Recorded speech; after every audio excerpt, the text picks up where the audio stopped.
Steven Spielberg, I find quite confused in his recollection of me. I know more about, him and his life and Amy Irving and what have you than I probably said about my own life. I can tell you that the #1 problem in Hollywood was and is and always will be. Nobody talks about. It's the big secret. And it's widespread? Oh, yeah. Actress Julia Roberts has stirred the hornet's nest once again, reviving her long-standing feud with Steven Spielberg. This time, the Pretty Woman actress has purportedly made some startling revelations that could prove problematic for her longtime nemesis. Y'all would remember that back in January this year, a court in Manhattan released a list of people connected with Jeffrey Epstein. Newly released court documents relating to the Jeffrey Epstein.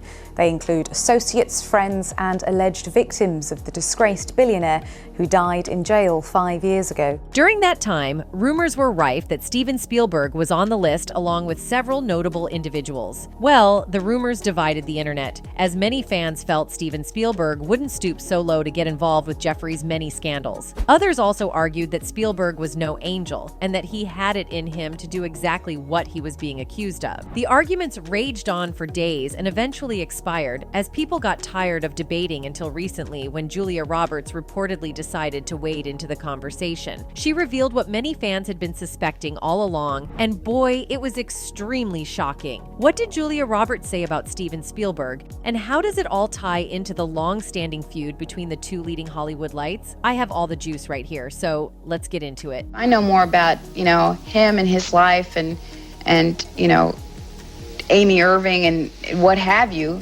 than I probably said about my own life. Julia Roberts and Steven Spielberg are the real definition of not seeing eye to eye. These two have been at each other's neck since shooting for the hit movie Hook wrapped up in the late 80s. Spielberg had bitterly complained about Roberts' attitude during filming, claiming that the actress was often unprofessional and had difficulty following directions. At the time, Roberts was going through a difficult time during a torrid relationship with her co-star, Kiefer Sutherland. The two stars, who met on a previous set, were engaged and set to be married a day after filming for Hook ended. However, things took a turn for the worse when Roberts caught Kiefer cheating and broke off the engagement. It wasn't what she wanted to do in the end.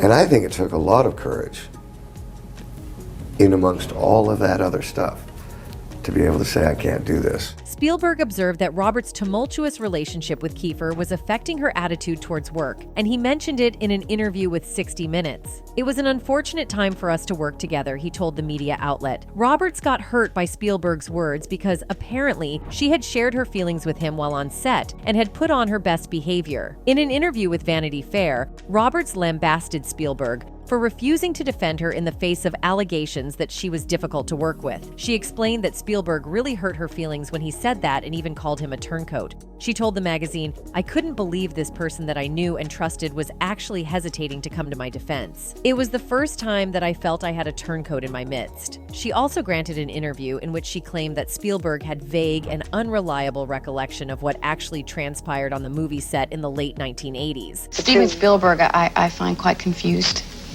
in his recollection of me. So given the spicy relationship between these two Hollywood giants, it was only a matter of time before Roberts was asked what she thought about Steven Spielberg's name on the purported Epstein list. We all know journalists are always searching for fodder for their news feeds and won't hesitate to milk a certain situation, or in this case, a relationship to their advantage. So when Spielberg's name came up, they ran to Roberts for a soundbite, and she seemingly didn't disappoint. Apparently, Spielberg harbored dark and disturbing passions that were creepier than what we usually see in his movies. I'm not even going to talk about Spielberg. Steven Spielberg is a Recently, documents from the filming of Indiana Jones have resurfaced, and the details are alarming. They show Steven Spielberg in a pre-production meeting with his friends George Lucas and Lawrence Kasdan, discussing the formation of the character Indiana Jones, and it appears there's a creepy side to it. The discussion details how an 11-year-old female character met with and fell in love with the titular character, Indiana Jones. I was thinking that this old guy could have been his mentor. He could have known this little girl when she was just a kid, had an affair with her when she was 11. Lauren said, and he was 42. The three men went back and forth over the matter, with one suggesting that the girl should rather be the one throwing herself at Jones than the other way round. They even considered bumping up the age to around 15 years, but not further than that, or the story could lose its edge. They explained that 15 was the best age to peg the girl, and that when she last met Indiana Jones, she came on strongly to him, and the two engaged their carnal desires.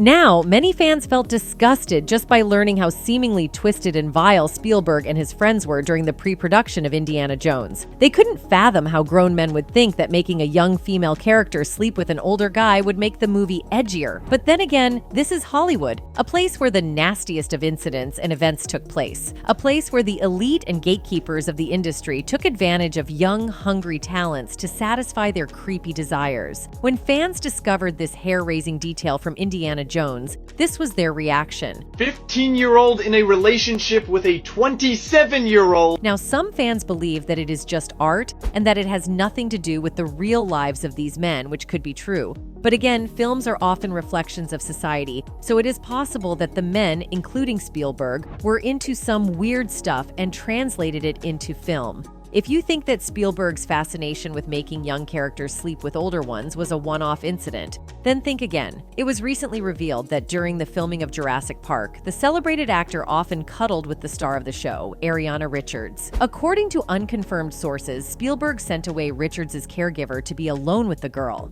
narrating how it all happened. The source claimed that it all started one night when Spielberg went into Richards' hotel room under the pretext of going over some lines with her. He then sent the caregiver out of the room so that he could be alone with the young lady. The source claims that Spielberg then forced her into several compromising situations that affected her psyche. Sadly, that night was the first of many weird nights to come, as the Spielberg allegedly took advantage of the hapless Richards. The source continued that Ariana Richards has undergone therapy for years and doesn't ever want to talk about the movie or grant an interview to discuss it. Ariana allegedly doesn't want to get involved in any tribute regarding Spielberg and has shunned the limelight for good. It isn't surprising that after Jurassic Park, she starred in 4 more movies before completely turning her back on Hollywood, never to return again. Today, she's a painter who enjoys her time expressing herself through drawings. Maybe that was her saving grace in therapy. I get really inspired to paint portraiture, I would say, is my very favorite thing. Ariana has resigned from acting to run away from the purported years of mistreatment at the hands of gatekeepers who should have known and acted better. One such gatekeeper was Polish film director Roman Polanski, who is interestingly a buddy of Spielberg. Now, this isn't a guilty by association witch hunt, but we can't also rule out the fact that birds of the same feather flock together. Polanski, like Spielberg, has a storied history of inappropriately touching and forcing himself on young ladies. His first victim was the then 13-year-old model Samantha Gailey, who had modeled for Vogue in 1977. The incident occurred in the jacuzzi in the home of Jack Nicholson, another offender. According to Samantha, she was doing video shoots for Vogue when Polanski offered to get into a jacuzzi with her. Yeah, when he wanted to get into jacuzzi, I knew I was in trouble. Like, wait, this is not what he's supposed to be doing. Polanski was arrested and charged with 6 counts of criminal activity, including forcing himself on a schoolgirl. During his court case, the celebrated director pleaded not guilty to all 6 charges. And the saddest part was that all the Hollywood executives came to his defense. At the time, it didn't occur to most people why Polanski's colleagues would come to his rescue. However, given what we know now about the dark side of Hollywood, many fans now understand why Hollywood execs were running over each other to defend their colleague. Polanski's lawyer managed to negotiate a plea bargain in which the disgraced movie director pleaded guilty to only 1 count of the charge. His plea bargain included being sentenced to 42 days in prison and getting a psychiatric evaluation, which seemed too small compared to the damage he had visited on Samantha. That's the moment. Then I realized something was wrong. I was frightened. I didn't know what to do, and I just knew then. It was like, oh, this guy, like, he wants to get his hands on me. Oh my God, what am I gonna do? Later, fans learned that the judge had planned to hand Polanski a 50-year sentence for his crime, but had to change his mind when Gailey's lawyer came to see him in his chambers. The lawyer told journalists he was going to sentence Polanski, rather than to time served, to 50 years. What the judge did was outrageous. We had agreed to a plea bargain, and the judge had approved it. However, Polanski got wind of the fact that the judge couldn't be trusted to hold his end of the plea bargain and could likely sentence him to the 50 years he proposed earlier. So, the veteran director hatched a plan. He told his friend he was getting out of the country, and a day before his sentencing, he fled to London and then to France, where he's been living all his life. Roman Polanski got caught, and he fled the country to avoid persecution. That's what happened.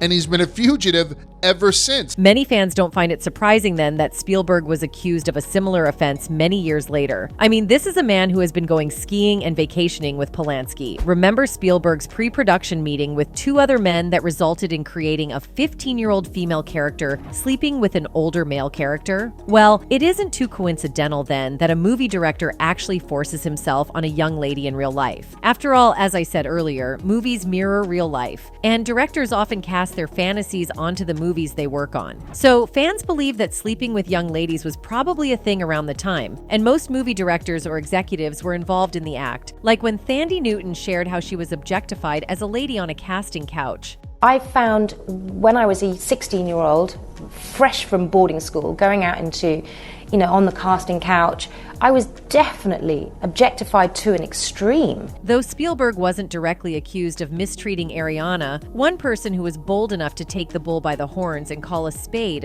was Crispin Glover. The actor who played George McFly in the movie Back to the Future made some damning allegations against Spielberg, which some fans believe to be true. In 2003, Crispin published a book titled What Is It?, which provided the text for the movie of the same name. In the book, he claimed that Spielberg's penchant for depicting small boys in compromising situations could suggest that he was into boys. Now, this is what fans have been saying for some time now. It's like these directors love to project their fantasies onto the movies they worked on, but in a disguised way, like this 1985 movie based on a story by Steven Spielberg.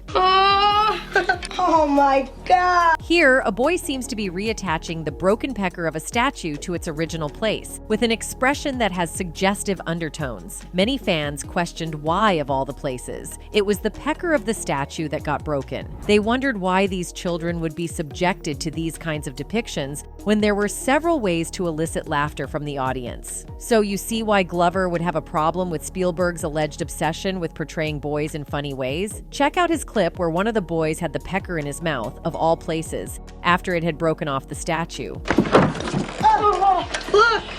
It's not broken! In hindsight, many fans who didn't find the clip disgusting now do so because of people like Crispin Glover, who are bent on shining a light on the dark side of Hollywood. A section of his book read, "Does Steven Spielberg focus much of his fantasy life on young people? Did he portray children wallowing in sewers filled with fecal matter in Schindler's List? Did he use children to finger paint an adult in Hook?" He even threw Michael Jackson into the mix and added, "Was Steven Spielberg very friendly with Michael Jackson? Wasn't Michael Jackson supposed to play Peter Pan in Steven Spielberg's version of the story? Now that Michael Jackson is no longer held in favor by the mass media, does Spielberg associate with him? Do Michael Jackson and Steven Spielberg share similar opinions about the S of young boys? Now y'all know how to spot a coded message when you see one." Many fans believe that Crispin's message was coded in rhetorical questions to avoid lawsuits from his intended targets. They suspect that the Back to the Future actor was sending a message about the ills that went on in the movie industry. Having been a part of the industry for many years, he might have seen several things that could have shocked him to the bone. The only way he knew to fight the system was to expose it, and he did, albeit in a subtle form, to avoid repercussions. As usual, he was labeled as a confused, unstable man who desired to go against the norms of society. Fortunately, Crispin isn't the only industry veteran to have spoken out about the treatment of boys in the industry. I can tell you that the number one problem in Hollywood was and is and always will be.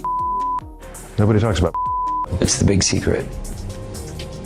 And it's widespread? Oh, yeah. That was former child actor Corey Feldman outing the big Hollywood secret that the executives are trying to keep under wraps. Since 2011, he and his late friend Corey Haim have been waging a war to make Hollywood safer for children and young men, having been a victim himself. He explained that as a young man in the entertainment industry, he was forced into certain situations he rather wouldn't be in. To make matters worse, his oppressors were industry elites who probably had been doing this for years without facing any repercussions. Explaining how the operate, Feldman claims that they put fear in you so much that you dread spilling the beans. When asked why he didn't report those incidents at the time, Feldman explained that he was scared. You freeze. You're in shock. I mean, children aren't supposed to handle that sort of stuff. And here is where it all gets bizarre and sad. The veteran actor explained that people who often took advantage of the young lads were often close friends or associates. In his own situation, his were people whom he thought were friends and would look out for him. He admired them, looked up to them, and trusted them, but they ended up betraying his trust. They took advantage of their closeness to him to visit some of the worst atrocities on him. The two people that did it to me were both close friends of mine.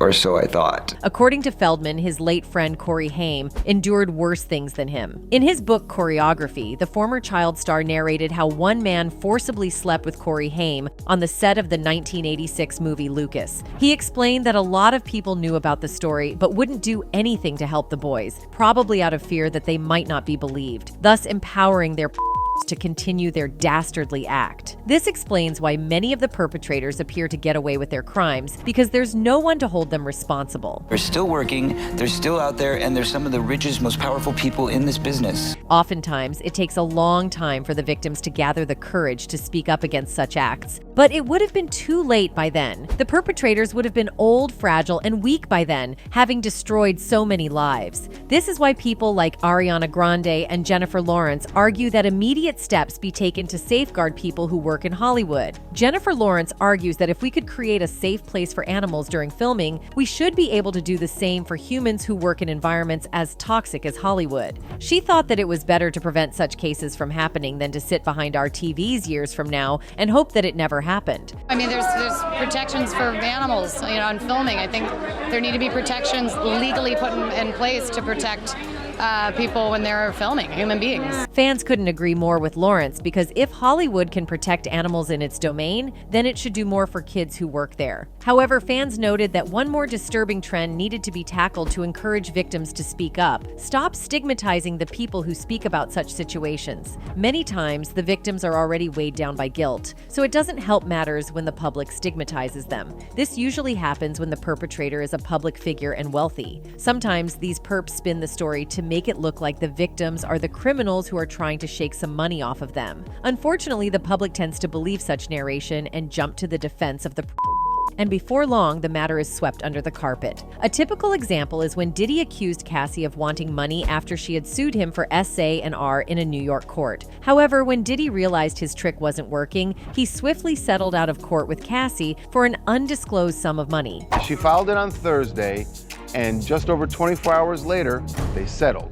And they both say that they have settled it amicably. However, unlike Diddy, Spielberg has yet to be sued in court for his alleged crimes. Sources in Hollywood claim that many people whisper behind closed doors about his alleged crimes, but none has had the courage to sue him. However, with his name on the Epstein list and with what we know about him so far, it is only a matter of time before somebody steps up to the bat and takes the by the horns. People, especially kids, need to be protected from elites who take advantage of their innocence to inflict trauma that could haunt these kids for the rest of their lives. On this note, we draw the curtains for today's video. Thanks for watching. See you in the next one.